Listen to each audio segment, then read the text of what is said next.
પ્રગટ કરાય નહીં, પણ પ્રગટ થઈ જવું એ રસનો સ્વભાવ, એ આનંદનો સ્વભાવ છે, એ પ્રેમનો સ્વભાવ છે. પ્રેમ छिपाया ના छिपे, જાગટ પ્રગટ હોય, મું કછું બોલે નહીં તો નૈન દેત હૈ રો. પ્રેમનો સ્વભાવ પ્રગટ થઈ જવું. અગર એ તમે ન કરો તો મુખ દ્વારા પ્રગટ થઈ જાય, પ્રગટ થવું એનો સ્વભાવ. અને એટલા માટે આ ભગવત સ્વરૂપ રૂપ રસ શ્રી વલ્લભના હૃદયમાં સમાયું, અને સમાઈ ન શક્યું ત્યારે એ જ રસ, એ જ માધુર્ય શબ્દ રૂપે, મધુરાષ્ટક રૂપે પ્રગટ થઈ ગયું. અને એટલા માટે મધુરાષ્ટકની રચના નથી, મધુરાષ્ટકનું પ્રાગટ્ય. કારણ કે રચનામાં રચયિતાની પ્રધાનતા હોય, એનો પ્રભાવ દેખાય. અને આપણે કોઈની કવિતા જોઈએ, કોઈના કીર્તન જોઈએ તો એની કાવ્ય રચના જોઈને ખબર પડી જાય કે આ આમની રચના લાગે. સંશોધકો, સાહિત્યકો શોધી લે કે આમાં આમનો પ્રભાવ છે. પણ પ્રાગટ્યમાં તો મૂળ વિષયનો પ્રભાવ છે, જેના માટે ગવાયું છે એ પોતે પ્રગટ. જેમ ભાગવતજીમાં પણ રચના નથી કરી વ્યાસજીએ, એનું તો પ્રાગટ્ય છે. રચનામાં તો કલ્પના હોય અને પ્રાગટ્યમાં તો રસ.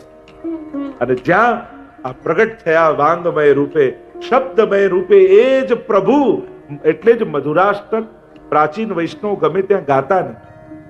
અને ગુસાઈજી તો ટીકામાં લખ્યું છે, જ્યાં સુધી લૌકિક આસક્તિ સમાપ્ત ન થઈ હોય એ વ્યક્તિએ તો આને જોવું નહીં.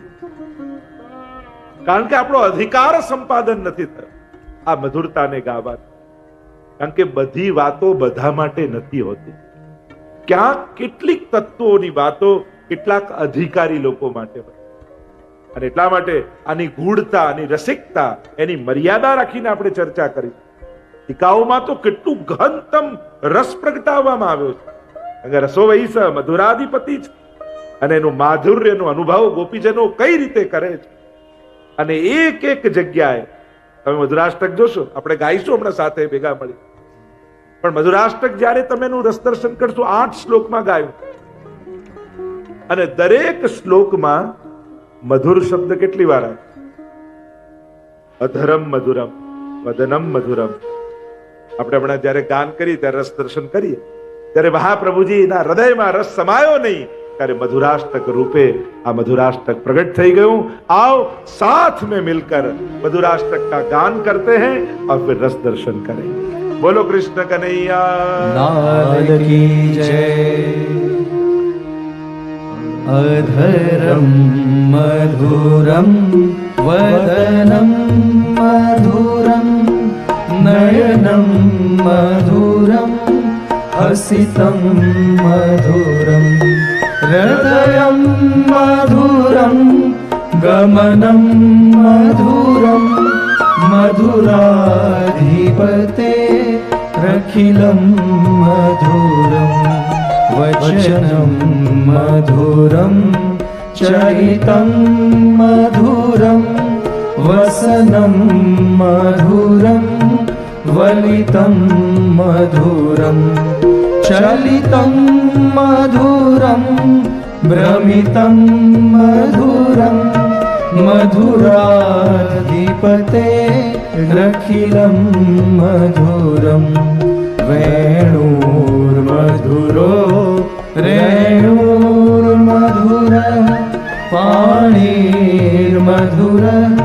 पादो मधुरो नृत्यं मधुरं सख्यं मधुरं मधुराधिपते अखिलं मधुरं गीतं मधुरं पीतं मधुरं भुक्तं मधुरं सुप्तं मधुरं रूपं मधुरं तिलकं मधुरं मधुराधिपते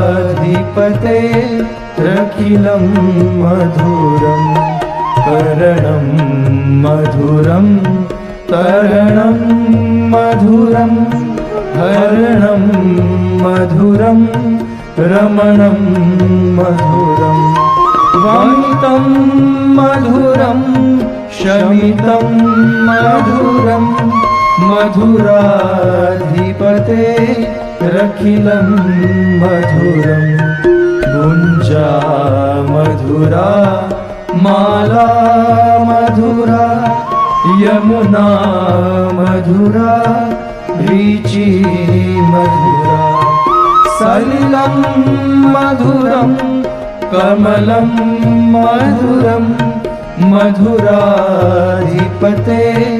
रखिलं मधुरं गोपी मधुरा लीला मधुरा युक्तं मधुरं मुक्तं मधुरं दृष्टं मधुरं शिष्यं मधुरं मधुराधिपते रखिलं मधुरं गोपा मधुरा गावो मधुरा यष्टिर्मधुरा सृष्टिर्मधुरा दलितं मधुरं फलितं मधुरं मधुराधिपते रखिलं मधुरं मधुराधिपते रखिलं मधुरं मधुराधिपते रखिलं मधुरं મધુરાધિપતે અખિલમ મધુરમ. 8 શ્લોકમાં અષ્ટક ગાય. પ્રત્યેક શ્લોક તમે જો જોવા જાઓ તો પ્રત્યેક શ્લોકમાં 7 વાર મધુર શબ્દનો પ્રયોગ. અધરમ મધુરમ વદનમ મધુરમ નયનમ મધુરમ, છેલ્લે મધુરાધિપતે અખિલમ મધુરમ. હવે જોશો તો 7 વાર મધુર શબ્દનો પ્રયોગ અને 8 શ્લોક છે એટલે 8 સત્તા 56. વ્રજ કમલાકાર અને કમલાકાર, જો હવેલીમાં પણ આજે જ સંજોગ જો આજે જ વ્રજ કમલનો મનોરથ વ્રજધામમાં છે. વ્રજ કમળાકાર છે અને એની 56 પાંખુડીઓ છે. વ્રજ કમલનો મનોરથ હોય પ્રાય જ્યારે કરતા હોય ત્યારે એક એક નામ લખતા હોય, આ સ્થાન એમાં વિભિન્ન સામગ્રી હોય અને મુખ્ય બ્રજના લીલાના 56 સ્થાનો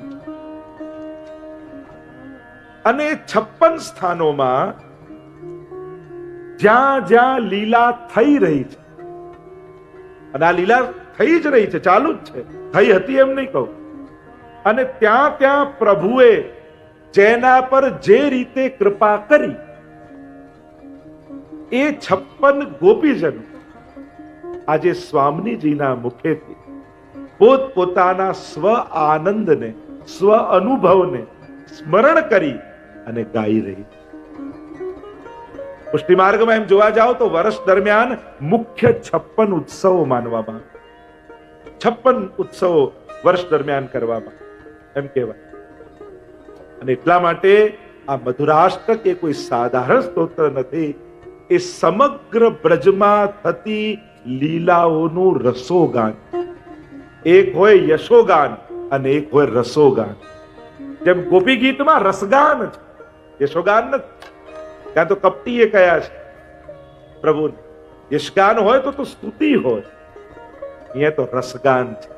જે રસાનુભવ ગોપીજનો કરી રહ્યા છે યા કર્યો ઠાકોરજી સાથે, અને ત્યાં જે જે લીલા જે માધ્યમથી થઈ એ ચારે આપણે કહીએ ને, રૂપ માધુરી, નામ માધુરી, ધામ માધુરી અને લીલા માધુરી, આ ચારે માધુરી દ્વારા ગોપીજનોએ માધુર્યને ગાયો, મધુરતાને ગાયો છે. અને એટલા માટે ટીકામાં આચાર્યો કહે મધુરાધિપતે રખિલમ મધુરમ, એટલે આપણને થાય મધુરા ના અધિપતિ, તો મધુરા કોણ?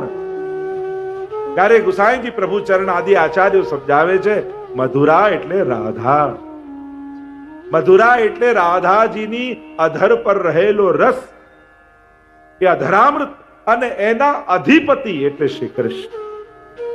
આચાર્યોએ તો કહ્યું એ રસનો અનુભવ કરવા જ પ્રભુનું પ્રાગટ્ય ભૂતલ પર. મધુરાધિપતે અખિલમ મધુરમ, એ અખિલ મધુર છે.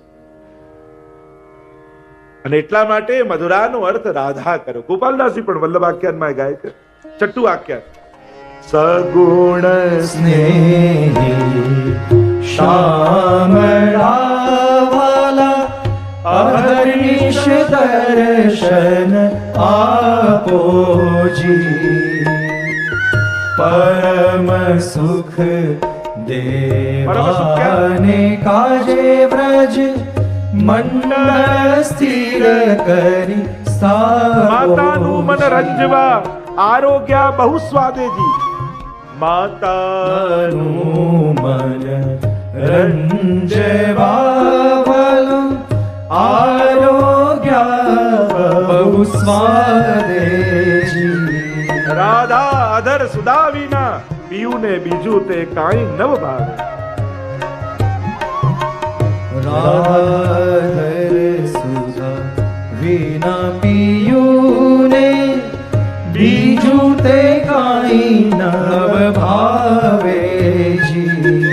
તો ત્યાં સગુણ સ્નેહી સકળ વ્રજમાં પોલિયા વાળા કરે વિવિધ રસદાનજી. એ લીલા મારે મન વસો જે ભક્ત માંગે માનજી. તો સકળ વ્રજમાં પોળી અને સકળ વ્રજમાં જે લીલા થઈ રહી છે એ કઈ લીલા થઈ રહી છે? આ 56 સ્થાનોમાં જે વિભિન્ન લીલાઓ થઈ રહી છે એ લીલા મારે મન વસો અને ભક્ત માંગે માનજી. અને ભક્ત માંગે માન. કયો માન માંગે? અને માન કયું? સન્માન કયું? અધિકાર અનુસાર કૃપાનું દાન કરવું એ જ ભક્તનું સન્માન. અધિકાર અનુસાર સેવાનું દાન કરવું એ જ ભક્તનું સન્માન છે. તો એ સકળ વ્રજમાં પૌડિયા, તો એ સકલ વ્રજ કયું છે? તો કે આ 56 સ્થાન. વ્રજ કમળ જુઓ ને તમે, ઉપર 8 પાખુડી હોય, પછી 16 અને પછી 32. આ રીતેનો ક્રમ હોય. આપણે ત્યાં અમુક આંક બહુ મહત્વના છે પુષ્ટિ માર્ગમાં.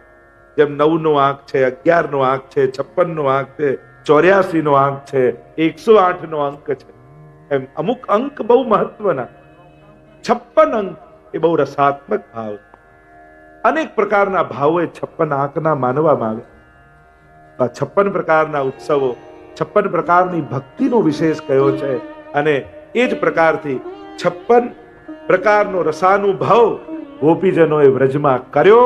અને એટલા માટે દરેક શ્લોકમાં 7 વખત અને 8 શ્લોકોમાં 56 વખત. અને એટલા માટે આપણે ત્યાં સૌથી મોટો મનોરથ કોને કહેવાય? તો કે 56 ભોગનો મનોરથ.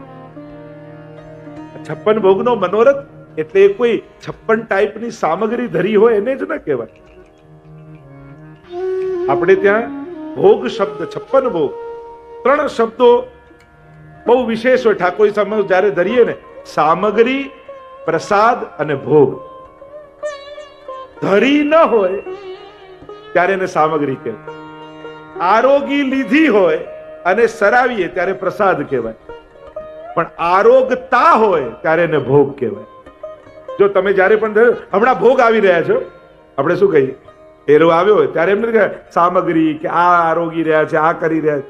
ગમે તે ધર્યું હોય, ગમે તે મનોરથ સામગ્રી ધર્યો હોય, પણ કહેવાય શું? હમણાં ભોગ આવી રહ્યા છે. આપણે એમ નથી કહેતા કે અન્નકૂટ આરોગ્ય, હમણાં કુનવારો આરોગ્ય, છાક આરોગ્ય, હમણાં ભોગ આવે છે, હમણાં ટેરો છે. એટલે જે સમયે પ્રભુ આરોગતા હોય એને ભોગ કહેવાય. અને એટલા માટે 56 ભોગ એટલે કે કેવલ 56 પ્રકારની નહીં, એમાં તો અનેક પ્રકારની સામગ્રી આવે. પણ 56 પ્રકારના મુખ્ય વ્રજના સ્થાનો છે. આખા બ્રજમંડલમાં જે લીલા થઈ રહી છે એ સમસ્ત બ્રજમંડલમાં પ્રભુને વિભિન્ન પ્રકારના 56 પ્રકારના મુખ્ય ગોપીજનો જે ભોગ આરોગાવે એ મોટો ઉત્સવ એ 56 ભોગનો કહેવાય. અને એટલા માટે અન્ય સર્વ મનોરથો કરતા 56 ભોગને સૌથી મોટો ઉત્સવ માને. પછી એ ભલે 11 ડબ્બાનો હોય, 21 ડબ્બાનો હોય, 51 ડબ્બાનો કે 100 ડબ્બાનો, પણ 56 ભોગ કહેવાય. એની મહત્તા એમાં આવેલી સામગ્રીઓથી નથી, 56 ભાવનો મનોરથ એ 56 ભોગ કહેવાય. 56 પ્રકારની સામગ્રીનો મનોરથ 56 ભોગ ન કહેવાય. 56 ભાવનો મનોરથ, જે મુખ્ય 56 ભાવો, એમાં પણ તામસ તામસ તામસ, રાજસ તામસ, સાત્વિક એવા પ્રકારથી હમણાં એનો બહુ વિસ્તાર નહીં કરું, પણ એવા 56 ભાવથી પ્રભુ જે આરોગે છે એને 56 ભોગ કહેવાય. અને એટલા માટે મધુરાષ્ટકની મહત્તા એ વધી એટલા માટે જાય છે, સમસ્ત વ્રજ લીલાનો રસાનુભવ એક કોઈ સ્તોત્રમાં હોય એ મધુરાષ્ટક. તો કહ્યું કે યમનાષ્ટક આદિ બધા અષ્ટકોના તો ફળ કયા છે? યમના કહેવાય કે અષ્ટક, પણ છે 9 શ્લોક. 9મા શ્લોકમાં ફલશ્રુતિ કે આ ગાવાથી શું મળશે, શું ફળ? તો મધુરાષ્ટકમાં તો એવું કઈ ફળ બતાવ્યું નહીં. કેમ? કારણ કે મધુરાષ્ટક પોતે ફલ છે, એ પોતે ફલાત્મક છે. હરિરાયજી વિરહાત્મક માને કે શ્રૃંગાર રૂપ પ્રભુ છે, શ્રૃંગાર કલ્પદ્રુમમ, એમ ભાવ દીપિકામાં ગોપીનાથજી કહે છે પ્રભુ કેવા છે? શ્રૃંગાર કલ્પ વૃક્ષ જેવા. અને શ્રૃંગાર રસ દ્વિદલાત્મક છે, સંયોગાત્મક અને વિપ્રયોગાત્મક. તો મધુરાષ્ટકને બંને રીતે જોવામાં આવ્યું. એક સંયોગાત્મક રસનો અનુભવ કરતા ગોપીજનો ગાય, અને બીજું જે સંયોગ સમયે આનંદ લીધો અને પ્રભુ અત્યારે નથી અને જે વિપ્રયોગ સમયનું સ્મરણ કરે, એ વિપ્રયોગ સમયે ગાયેલું એ પણ મધુરાષ્ટક કહેવાય. બંને ભાવ આપણે. અને એટલા માટે આ મધુરાષ્ટકની મહત્તા અનેક ગણી વધી જાય છે. કારણ જેટલા ગોપીજનો છે, જો એ સ્વામીજી માંથી જેનું પ્રાગટ્ય છે, મુખ્ય સ્વામીજી, એમના મુખારવિંદમાંથી ચંદ્રાવલીજીનું પ્રાગટ્ય, એમના મુખારવિંદમાંથી લલિતાજીનું પ્રાગટ્ય, એમના મુખારવિંદમાંથી વિશાખાજીનું પ્રાગટ્ય, એમ કરતા કરતા અનેક મંડળ રચના રચી ખેલે શ્રી નંદકુમાર. એમ વલ્લભાખ્યાનમાં કહ્યું ને કે આ રીતે જ ભાવો ગોપી બની લીલામાં પ્રગટ થઈ જાય છે. અને એટલે જ 84-252 વૈષ્ણવની વાર્તામાં લીલા પ્રસંગ જ્યારે એમનો 3 જન્મનો વાંચો તો કહ્યું આ સાત્વિક ભાવના, આ ભાવના ગોપીજનો, એવા ભાવાત્મક સ્વરૂપ એ ગોપીજનોના છે. ભાવ જ ગોપી બનીને પ્રગટ થાય છે લીલા. અને એટલા માટે શ્રી વલ્લભના મુખે ગવાયું છે, સ્વામીજીના મુખે ગવાયું છે. અને એટલા માટે મુખારવિંદમાંથી પ્રાગટ્ય છે. અને વલ્લભનું સ્વરૂપ શું છે એ જ વિચાર કરતા શ્રી વલ્લભ રૂપ સ્વામીજી, જો આ મધુરાષ્ટક એ આચાર્ય સ્વરૂપે મહાપ્રભુજીએ ગાયું એવું નથી લાગતું. આ તો સ્વામીજી રૂપ શ્રી વલ્લભે ગાય. અને એટલા માટે જ આમાં માધુર્યની પ્રધાન. અને તમે જોશો તો કોઈ એકે રચના કરી હોય તો એમાં ક્રમ હોય કે ચરણારવિંદથી શરૂ કરો તો પછી એક એક એક એક એક એક ક્રમ લેતા લેતા મુખારવિંદ સુધી જઈએ. એ તમે કપિલ ભગવાન ભાગવતજીમાં જ્યારે પ્રભુના સ્વરૂપનો ધ્યાનનો પ્રકાર બતાવે છે તો એમાં આખું ક્રમ ચરણારવિંદથી લેતા લેતા છેક મસ્તકના મુગટ સુધીનો ક્રમ છે. પણ એ તો પ્રભુના જ્ઞાન માર્ગનો પ્રકાર, ધ્યાન માર્ગનો પ્રકાર. અને આ તો રસમાર્ગ છે. અહીંયા તમે ક્રમ જોશો તો ગોપી ગીત જેવો ક્રમ દેખાશે. આડો ઓળો લાગશે તમને. ક્યારેક અધરમ, ક્યારેક વદનમ, ક્યારેક નયનમ, ક્યારેક પાણી મધુરા, ક્યારેક પાદવ મધુરા, ક્યાં હસ્ત, ક્યાં ચરણ, ક્યાં બધું આડું અવળું લાગશે. તમને એવો ભાસ થશે કે આ કોઈ એક જ જણ નથી ગાઈ રહ્યું. જેમ ગોપી ગીતમાં 19 યુથ છે જુદા જુદા ગોપીજનોના, અને જુદા જુદા યુથ ગાય છે, એમ જ મધુરાષ્ટકમાં કોઈ એકના મુખે ગવાયું નથી લાગતું. આ 56 ગોપીજનો પોતપોતાના ભાવોને અભિવ્યક્ત કરે. એટલે કે પ્રભુના જે શ્રીઅંગથી આનંદનું દાન થયું હોય, જે સ્થાનથી, જે લીલા પરિકરથી, જે માધ્યમ થકી કૃપા થઈ હોય, એ માધ્યમ અને એ શ્રીઅંગને ગોપીજનો અહીંયા સ્મરણ કરી રહ્યા, એના માધુર્યનું સ્મરણ કરી રહ્યા છે કે હા કેવા મધુરતાનો અનુભવ અમને પ્રભુ થકી થયો. અને એટલા માટે આનો ક્રમ આવો.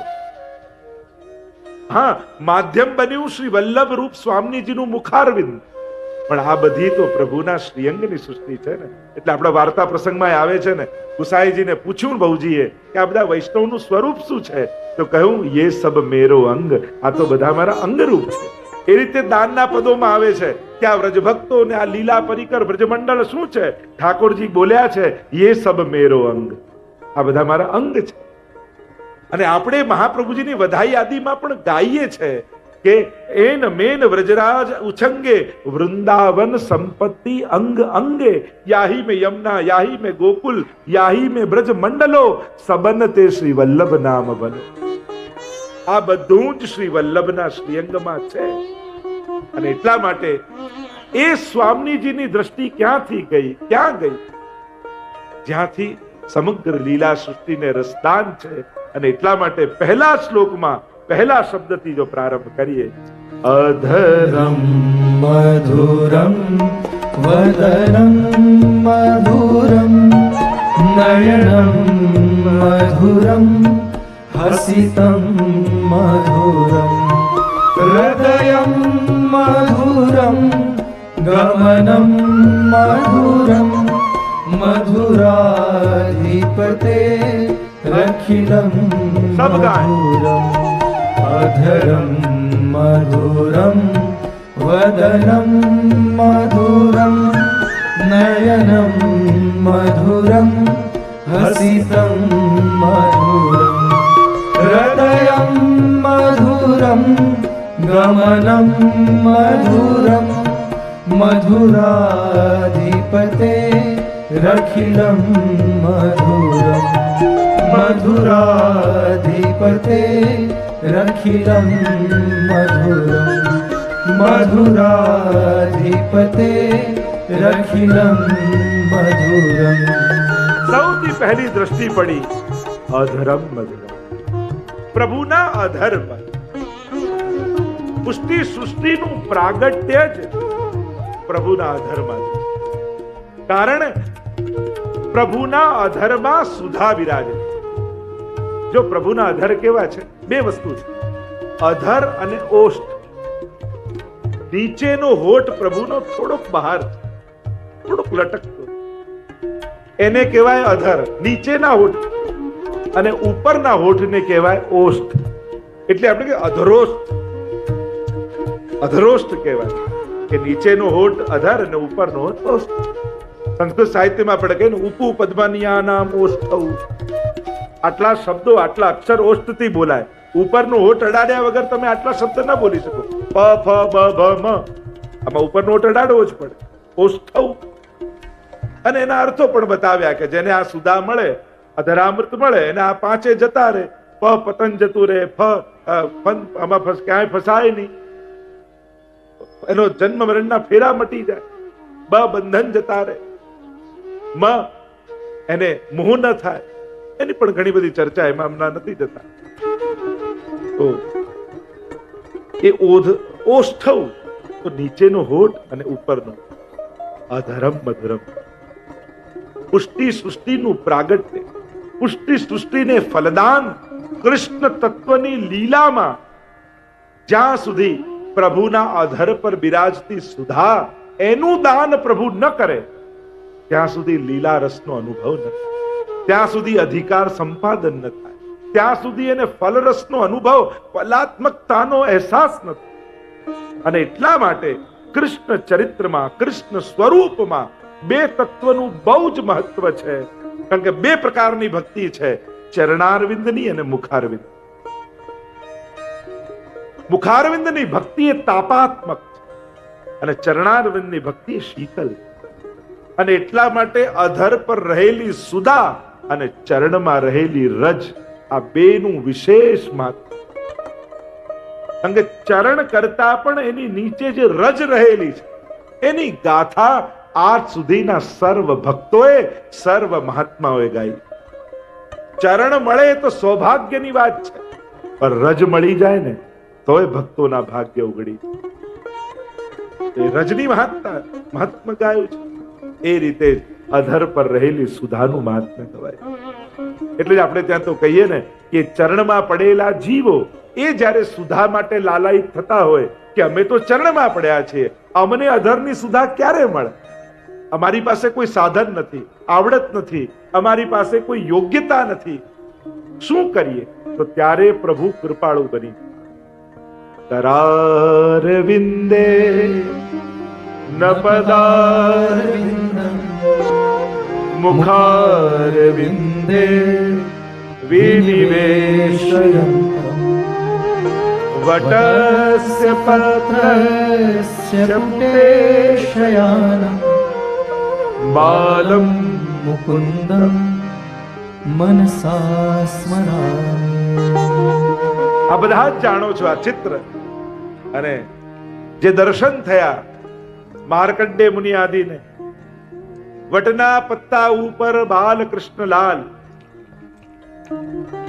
ઓઢેલા છે અને ચરણના અંગુષ્ઠને મુખમાં પધરાવીને કિલ કિલ કિલ કિલ કિલકારી કરી રહ્યા. ચરણના અંગુષ્ઠને મુખમાં પધરાવે, ભાવ એ બતાવ્યો. ચરણમાં પડેલા જીવો ત્યારે લાલાયિત થયા કે અધરામૃત ક્યારે મળે, સાધન નથી, યોગ્યતા નથી. પ્રભુ કે પણ હું તો કૃપાળુ છું ને.